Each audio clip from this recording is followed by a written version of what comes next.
Hyper Speed Dash and Spin Sonic Manga Issue 2. I hate how long that manga title is. We start out with Tails being upset and asking Sonic to wait, and we see Sonic snowboarding.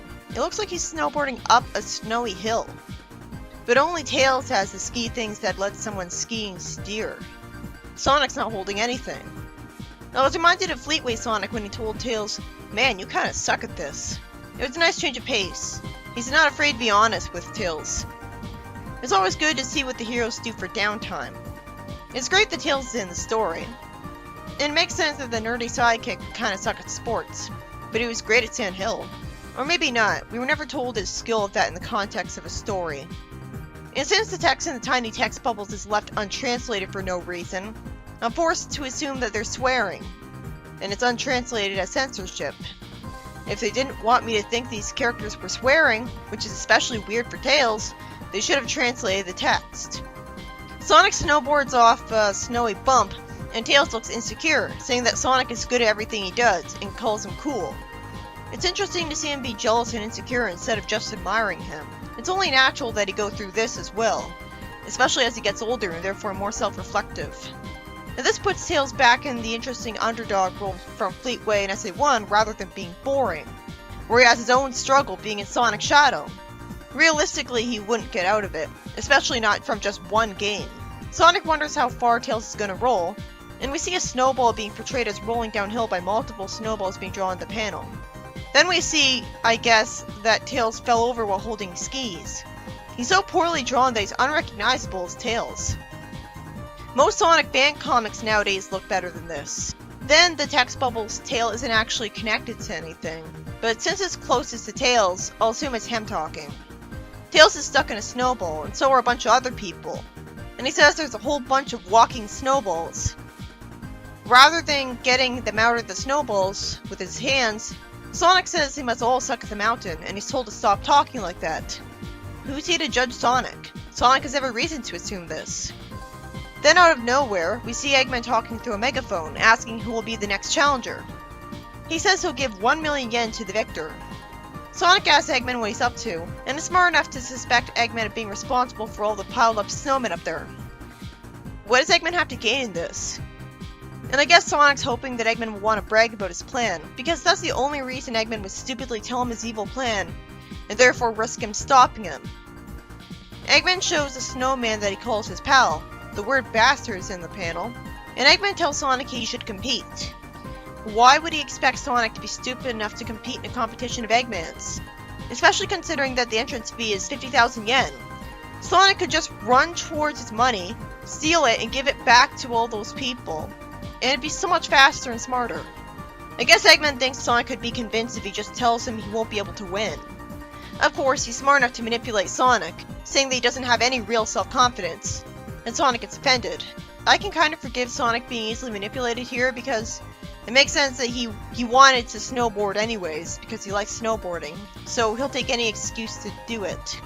Fortunately, Tails shows that he's smart, saying to not fall for his tricks. I'm guessing Sonic will ignore Tails though. Eggman calls Tails the bird fox and calls him a creepy eyesore. So in this continuity, Tails has just become friends with Sonic, so Eggman's not used to him yet. It makes sense that a bad guy would take pot shots at Tails for his extra tail. I'm wondering why this doesn't happen all the time. But he's talking as if he's surprised that Tails showed up. And it's a good reliable way to show that Eggman's not supposed to be seen as sympathetic just because he loses all the time. Sonic actually stands up for Tails, and so casually too, saying that he relies on him. And I love that it means a lot to Tails. And he's insecure enough to ask if he really means it. Then Sonic taunts Eggman because his partner's just a snowman.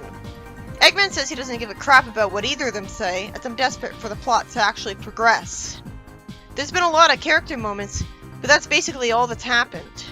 Eggman challenges the two of them to a race.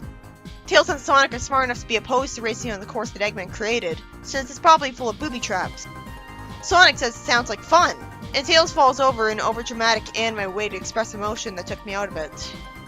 Eggman's then stupid enough to bet the whole bag of earned money on his victory. He is arrogant, but he didn't have to do that.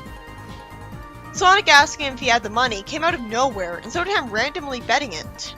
Sonic then attaches himself to Tails with a rope. which I guess was here all along. I guess that's supposed to make up for Tails' inability to ski well. Then Eggman thinks while looking menacing that there's no way they can win when he's got this. And it looks like he's holding a traditional alarm clock. I feel like the story is pretty low stakes so far. I'm just annoyed with Sonic for being stupid enough to agree to a deadly competition. It's not like he's being a hero, which would actually be respectable of him. Well, maybe he's doing this to try to help the people in Snowballs, but it doesn't seem like it. Helping them would be getting them out of the snowballs, like an actual hero. Sonic drags Tails along with him in the snowboarding race as he screams, and Sonic enjoys himself. Even Fleetway Sonic didn't treat Tails like this. He never outright gave him slapstick. And the panels moving around is annoying. I'll have to fix that. So it felt like it was taking forever with the plot not really progressing because it's just multiple panels of the same joke. Finally, we see Eggman holding a Mecha number 1014 stopping watch, which is linked to his goggles, and lets him magically stop anything he locks onto. I wish it was explained that Chaos Emerald let him do this with a magical spell. Wouldn't a device like this be brutally overpowered? He'd have no logical excuse to not just easily kill Sonic after freezing him in time. Well, it could be justified. No, not by him thinking it'd be underwhelmingly easy, because he worked pretty hard on making this thing, so he might actually be proud of the easy victory. It could be justified by him stating that he wants Sonic alive to be brainwashed to work for him. Or he wants cybernetics with bombs in them, or nanites with explosives in them, put in Sonic to force him to work for him. That would be smarter than simply killing him. But again, that's why he built Metal Sonic, to have the advantages of Sonic on his side, and more, so he doesn't need to capture Sonic. It'd make a bit more sense, it'd still make him look stupid, if he said that he wants Sonic alive so he could gloat at him and torture him for his whole life. He could say that killing Sonic would be a mercy compared to that, because killing him would be just a second. I'm guessing Eggman will be too stupid to even realize he could outright kill Sonic with his time freezer. And instead, yep, he's just focused on the fact that he'll win the competition with him, and Sonic and Tails will be left as snowballs in the piles because he won't be able to turn any corners with his stopped body. Oh, so it doesn't literally freeze time, because the snowboards would keep moving. If their bodies were literally forced to stay still, no matter what, won't the snowboards just go on without them? Either way, they tumble down the mountain and... Wait, if they're frozen still, they wouldn't be able to tumble. They just remain standing. So the device will just paralyze them. Then why was Eggman talking as if it frees anything still? As if it affected everything the same way? Eggman, as he's skiing for once, accidentally locks onto a bird instead of Sonic. Oh, that's how it'll be balanced. Of course they'll have a lot of trouble hitting Sonic and Tails because they're moving targets. That's clever, that kind of makes sense. Still, most of the time that someone's snowboarding, they're going to be going ahead in a straight line. So he'd be able to hit them eventually. Then Tails turns around and warns Sonic and his snowball that that bird just stopped in midair. The bird gave the heroes time to find out what was being planned against them. Sonic's shaded so darkly in this panel that he reminded me of Mighty instead. And he says that he saw it, even though only Tails makes sense to have seen Eggman because he wasn't the one focused on snowboarding ahead. Sonic would have no excuse to look behind him when he's snowboarding. So that text bubble of his was just confusing. Sonic realistically calls Eggman a bastard, though he's so calm and casual that the use of that word was bad even in context. He just looks calm and follows it up by saying that Eggman's always using his weird inventions. At that point, him calling Eggman goofball would have made more sense. He didn't look angry with him. Finally, Eggman gets mad, and says he'll get him next time. Is he wearing his goggles? That makes sense since he's snowboarding. Out of nowhere, he snowboards into a deer, and that gets frozen still. And then a bear does. And somehow he stayed on the snowboard instead of falling backwards after the deer had been sent at him. He asks, what the hell? Why are there deers and bears wandering around up here? That's a relatable response. It makes sense that an adult would swear.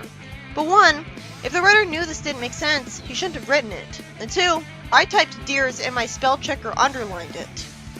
Then we see that a bunch of animals are around Eggman. He's actually on a snowmobile. Not a snowboard like I naturally assumed for a snowboarding competition. Well, it makes more sense because you might expect a fat man like Eggman to not be able to snowboard because the board would be so small.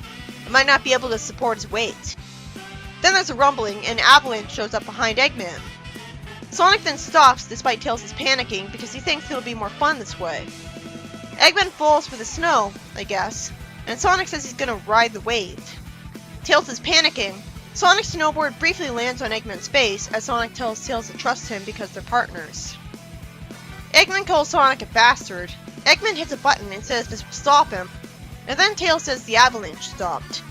What an interesting way to have an avalanche written in a story. Someone can actually stop it. Then, for no reason, it turns out Eggman didn't get away, and he tells Sonic to help him out here. I can only assume that his head is sticking out of the snow and the other side of it facing away from the camera. Otherwise, how would he be able to talk? Or breathe? Then some text says that when spring came, everything defrosted, and only the avalanche and its contents were left frozen. And we see some flowers. And what the fuck? Eggman's still in the avalanche by spring? There's no way he would be alive at this point. So if I'm going to be expected to believe he's alive in the next issue, that'll be an insult to my intelligence. Naturally, I'm not assuming that Eggman himself is frozen, and therefore it justifies survival. Because if he was frozen, he wouldn't be able to talk to Sonic in the first place. It wouldn't be so hard for the writer to establish with a text box that the issues after this take place in a parallel universe where Eggman didn't die. Or all take place before this issue, less convolutedly. Or better yet, Eggman does die, and the issues after this show off other villains for a change. That'd be gutsy and creative. So far this manga is way more creative than the last ones I reviewed. It looks out of character for Sonic to have not gotten Eggman out of the avalanche, because last time he needed help, he agreed to take Eggman's hand and destroy the robot threatening him. Although he could have said he just destroyed it because it prevents it from threatening anyone else, like himself. But he didn't say that. If Sonic's okay with letting Eggman die, why didn't he just kill him himself a long time ago? This story was about Sonic agreeing to a snowboarding competition with Eggman that Eggman was using to make money off people, who I assumed only gave him the money out of a desperation to win and prove they could succeed to stick it to him. But come on, no one would give Eggman money this easily. They know he's a bad guy. It was annoying because Sonic agreed to what he knew was a trap just to prove he wasn't insecure, because he thought the traps would be fun. He wasn't doing something to be heroic, which would be admirable and give the story a point. It's not like he ended the issue by giving the money Eggman got back to the people he took it from, which would be common sense to write. Especially to make up for the abuse he casually put Tails through by dragging him behind him on the snowboard. Nothing was forcing him to make Tails go through that. He acted worse than Fleetway Sonic ever did. And this is from Japan, not Britain. I can at least compliment the story on being creative because it's unique of Eggman to have this plan. Eggman had a time-stopping device. This was done Archie too, and had the amount of stakes you'd actually expect, because Eggman wanted to make roboticization easier with it. Here, Eggman made it look like a stopwatch, which is great, and it's portable, which is also smart. And it makes sense to balance out the overpoweredness of the device that could easily kill Sonic by the fact that they're moving targets. And even the confusion of all those animals being conveniently in Sonic's way was eventually explained, because there was an avalanche, so it's implied that they were there trying to avoid the avalanche the whole time. I call bullshit on Eggman not being able to stop the avalanche from touching him in time. And it's confusing that Sonic let him stay frozen and trapped in the avalanche. And it's impossible to believe, with the information we were given, that Eggman survived being trapped there until spring. It'd be fine if we were told that he's actually a robot who only looks human. That'd explain why he survives all the slapstick he does, and why Sonic's okay with this. And it'd make even more sense since Robotnik is his last name. But no, we aren't told he's a robot, or that all the stories after this are prequels to this. So I have no reason to assume the writer had this in mind. So this is a big plot hole, assuming Eggman will be in the next issue. So it looks like there's mostly bad writing in this issue. I even found it boring to read, probably because of the mundane plot and slow pacing. Not as much was happening throughout the plot. The story lingered on plot points larger than it probably should have, especially with the Tails abuse. We got what was going on after the first panel, so it should have just been focused on Eggman after that. And I said mundane plot because you didn't need to have Sonic there.